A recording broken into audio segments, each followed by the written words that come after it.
আমরা এসেছি জাকারি স্ট্রিট আজকে। আমি আর আমার ভাই এসেছি।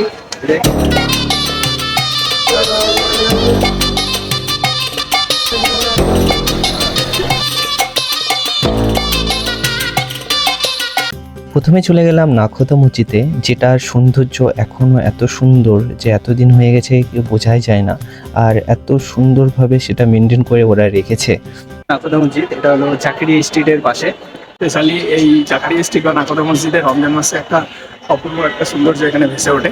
আমরা বাইরে চলে এলাম, এসে দেখি প্রচুর ভিড়। জাকারি স্ট্রিট হিন্দু মুসলিম নির্বিশেষে সবাই এখানে খেতে আসে। এদের এখানকার খাবার প্রচুর ফেমাস, আর সেটাই আমরা খেতে যাচ্ছি। বিভিন্ন রকম আইটেম পাওয়া যায়, শীতকালে আলাদা, গ্রীষ্মকালে আলাদা। এখানে এলে দিল্লি সিক্স এবং তাসকিনের কাবাব কখনই মিস করবে না, সঙ্গে বিভিন্ন চিকেন আইটেম মিস করবে না। সুফিয়ার হালিম তো বলার কিছু নেই। আর তারপর তোমরা যেতে পারো 105 বছরের পুরনো অ্যাডাম কাবাব শপ। তারপর যেতে পারো আলবেক ফাস্টফুড কর্নার, যার আফগানি এবং মটন লাহোরি কাবাব, যার মোহাব্বত কা শরবত। প্রথমে শুরু করলাম মোহাব্বতের শরবত দিয়ে, আর সেটা খুবই সুন্দর ছিল।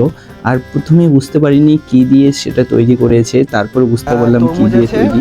ফ্লেভার দেওয়া আছে, বিভিন্ন রকম আইস আছে।